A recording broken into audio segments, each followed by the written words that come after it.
ina at mga kapatid na Jesus. Yung pagkilala, napakahalaga na nakita natin yung alin. Yung pagkilala sa pamilya. Pamilya ni Jesus. Bahagi na nakita natin yung kahalagahan ng, sabi nga natin, yung pinaka-basic unit ng lipunan na ginagalawan natin. Yung kahalagahan ng pamilya. At ito ay patuloy na pinangangalagaan ng simbahan.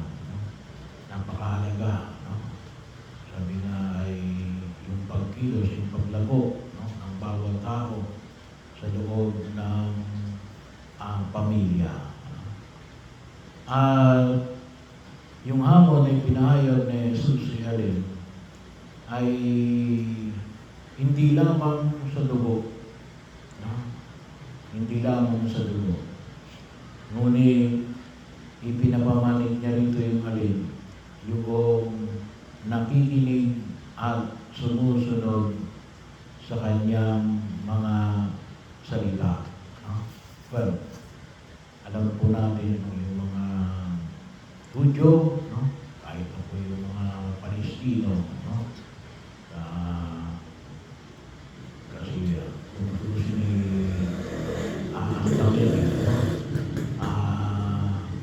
magkasing kung tawagin natin ay blood stock, kung tawagin natin mga Arabs, kaya pag sinabi natin Arabs, masaisip ka natin mga Muslim, pati mga Israelita, Arab stock ang tawag natin yun. Katulad ng libawa ng tayo, mga Pilipino, yung mga Indonesia, ang tawag natin ay Asian stock, mga Asyano tayo. So, Southeast. Bahagi rin, hindi yung nakakarayo na rin na napaka-close ang family ties. Napaka-close ang family ties na pinahalagahan natin. May tinatawag pa nga tayo extended family. So, hindi yung katulad sa Western. Sa Western. Katulad ng US, Europe. Pagdating mo ng 18,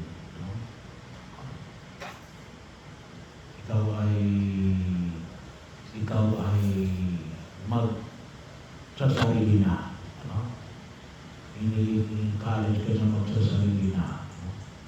Kaya yung ibang mga Pilipino na US citizen, dala pa rin nila yung kanilang pagiging Asyano, pagiging Pilipino.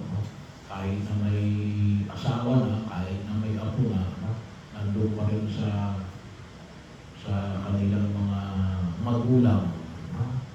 So, magkaiba mo ng kaisipan. Yung kaisipan na makita ko natin, very close. Ang tinatawag natin yung ugnayan ng pamilya. Yun nga lamang, sabi na natin, kaya lang nagkakaiba, ay gawa ng yung pangalawang bahagi. Kasi hindi lamang mental, yung pahayag na Jesus, yung mga nakikinig at sumusunod sa salita ni Jesus. Kaya dito, pumapasok yung tinatawag nating ideology, faith, kasi yung mga pamantayan ng pagkilos, na kung mapapansin natin, yun ang nagiging tumutugon o nagbibigay ng direksyon sa bawat tao. Pero sabi nga, sa panyaya na pinapahayag ni Jesus na ito yung kanyang pamilya. Yung nakikinig at sumusunod sa kanyang salita.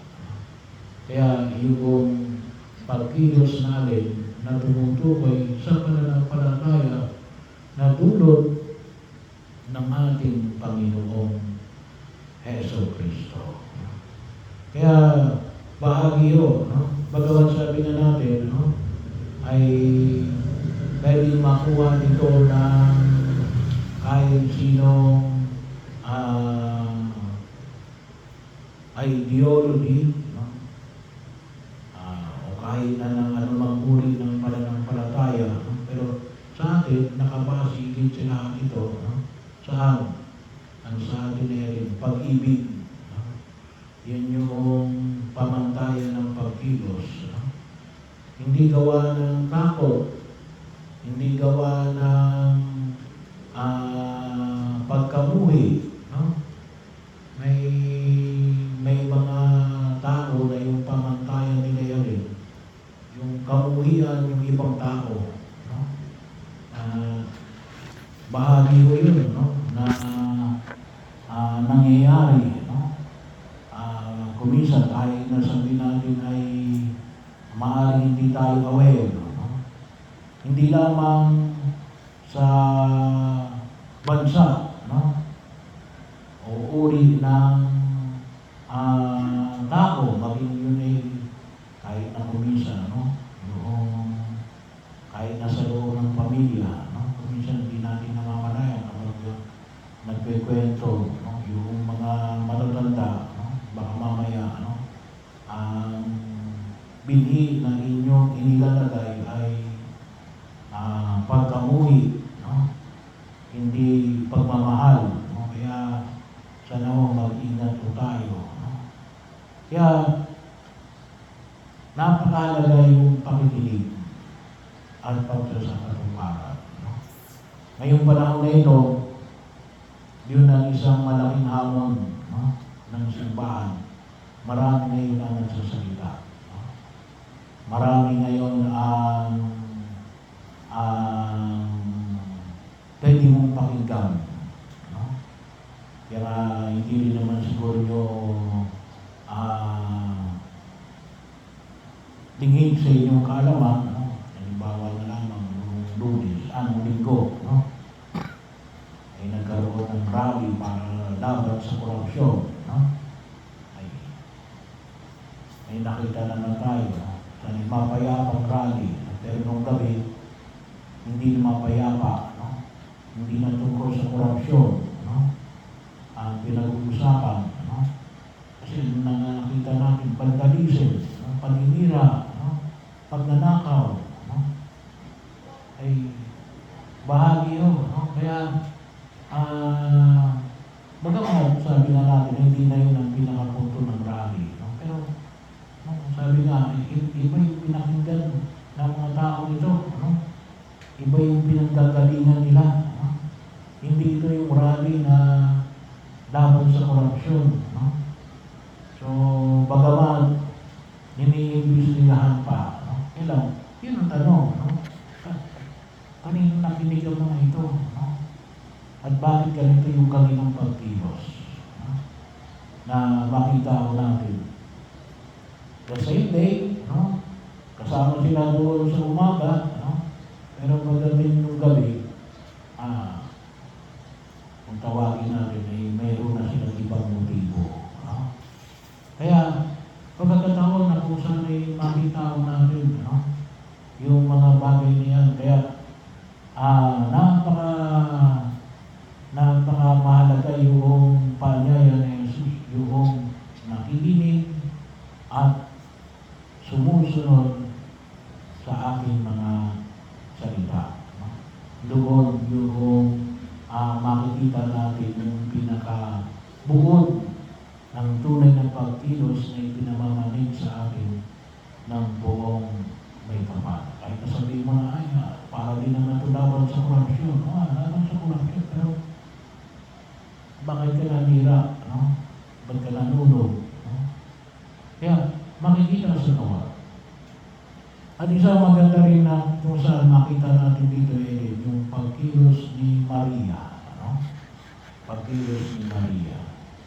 So, bilang modelo, na ipinahayag sa atin, kasi maliwanag natin, ito si Maria Ellen, ito yung nakikinig at tumutupad ng salita ng Jesus. Nasaan si San Jose? Pero alam naman natin, ay si San Jose ay namatay na ng maaga. Pero kung nandun din siya, siguradong sasama din siya sa pagkilos, sa paanyaya na pinahayag sa atin ng ating Panginoon sa Kristo. Pinakita naman niya, yung kanyang pangangalaga kay Jesus, mula pa noong bata si Jesus. Yung pangangalaga niya bilang isang ama ng tahanan. Kaya, hilingin natin, hilingin na napakahalaga ho yung ating devotion sa mahal na Birhen Maria. Kasi sabi na natin, ang tawag na sa kanya ng simbahan na yun, the first disciple of Jesus. Ang unang disipulo ng ating Panginoong Jesucristo. Kasi siya yung unang tumugon na maging bahagi ng pagliligtas ng Diyos sa kanyang bayan. At isa rin magandang pagkakapagkita natin ay yung kahalagaan ng pamilya, ng ating patron, San Isidro. So alam natin na yung kanyang asawa. Anong pangalan ng asawa ni San Isidro?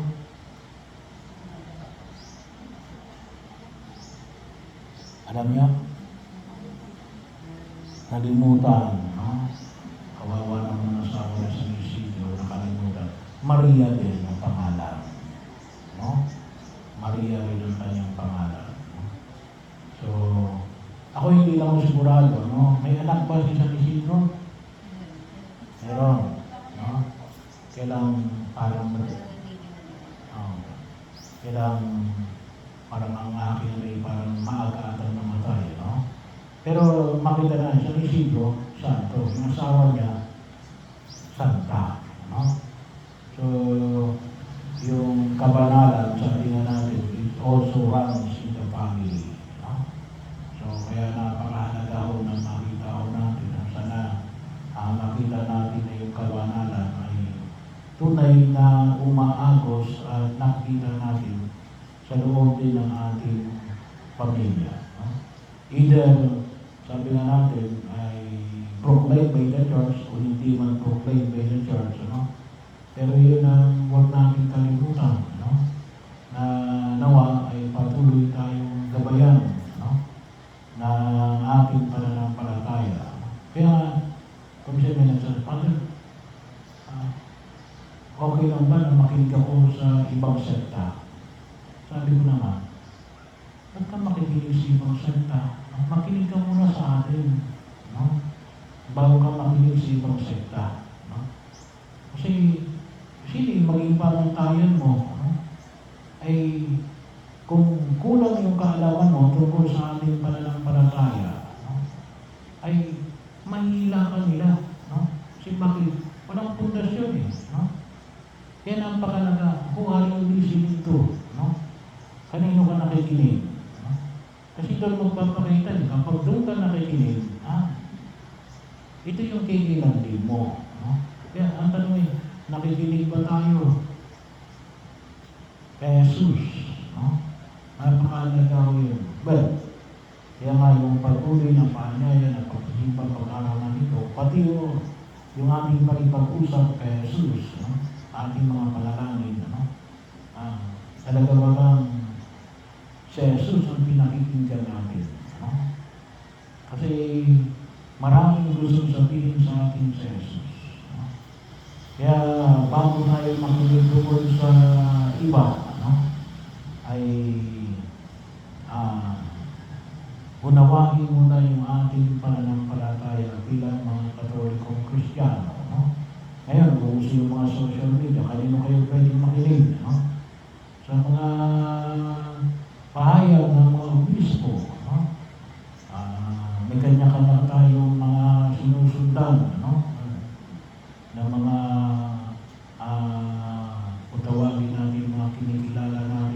media. No? Kahit naman yung aming obispo, may tinatawag na ermitaños, yun every Sunday, pahayag ng ating obispo Marcelino. No? Hindi kaya ay yung ibang mga obispo na mayroong social media, no? Yung dating namahala sa atin, si Bishop Milo, no? Mayroon din yung social media, no? Kaya malaki yung kanya namang may kanya-kanyang pamamaraan, no? G ka na ba, ano? Yun naman kanyang yung mayroon din pare, no? Na makita natin na bahagi rin ng social media, no? Si Bishop David, no? So, marami ho, no? Pero bago tayo makinig sa iba, no? Kasi napakalalim ng ating pananampalataya na kung sino ay maraming nais na may turo sa atin. Katulad ng halimbawa ng yung unang pagbasa. Ang nakita natin sa unang pagbasa, tuwang-tuwa yung mga Israelita. Bakit? Kasi muling naayos yung templo ng Jerusalem. Bakit? Ano nangyari doon? Nawasak ko kasi yun eh. Bakit nawasak yun? Gawa ng Babylonian exile. No? So pero yung pag-ayos ng templo, hindi lang ubra sa templo. No? Hindi lang ubra sa templo. May mga dapat na isaayos doon sa templo. No? Yung mga maglilingkod, no? Yung mga libita, yung mga pari, no? Kinakailangan may kanya-kanya silang inihanda po yun. No? Inihanda po yun. Hindi lang po yung building. No? Hindi lang yung malinis lang yung building. No? So, marami yung tayong makikita doon sa banal na kasulatan, no? Na kung tutusin po, no? Ay pwedeng magbigay sa atin ng pag-inilay upang makita natin ang pagkakataon, no? Na may bahay. Hindi mo masama na halimbawa, yung iba nag-tiktok, yung iba kung sino-sino tinitingnan, puro sa'yo. Wala namang problema yun kasi bahagi yun ng social media. Pero sabi na natin, huwag din natin kalimutan, natingnan din, at pag nilay-nilayan, yung sinasabi ni Jesus. No? Yung sinasabi ni Jesus. No? Kaya po, makikita natin na rin, yung halimbawa, yung sistema, no? Yung payabangan, no? Payabangan, no? Yung nakita natin na rin, palagi ba natin pinapanood yung pagpapahayag ng iba na ganito yung kanilang kinakain, no? 759,000, no? Sa isang dinner, no? Ano yung papasok sa atin, maging maluho tayo, no? Kaya kinakailangan yun, pag-ingatan natin kung ano yung pinakikinggan natin, no? Kasi, no? Bahagi yung kahit nasabihin natin na hindi ko gagawin yan, ay di, ang unang mong gawin na yun, huwag mo nang gawin na rin, pakinggan yung mga katulad yan, no? Kasi hindi mo na mamalaya, no? Yung tinatawag natin subconscious mind, no? Or unconscious mind, no? Kasi bakit doon ka nakikinig, no? Ba't hindi ka nakikinig doon sa alin? Yung maging simple, maging payap, no? Ay, kaya kinakailangan maging awareness po tayo, no? Sino yung pinakikinggan natin? Kasi sigurado, doon din magsisimula, no? Yung pagkilos natin. Kaya nga, yung mga magulang, no? Kalimitan, ang sinasabi nyo sa inyong mga anak, kapag hindi kayo sunod-sunod, hindi kasi kayo nakikinig, no? Hindi kasi kayo nakikinig, no?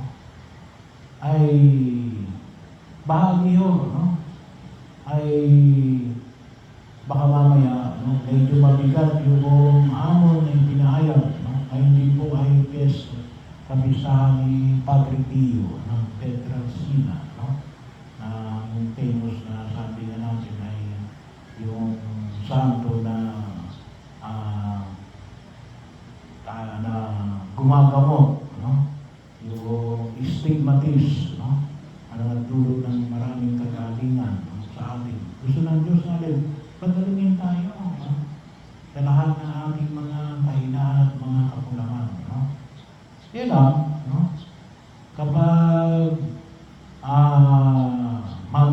dumami sa atin ang kapuutan, kahit na gusto natin gumaling, hindi tayo pagagalingin. No?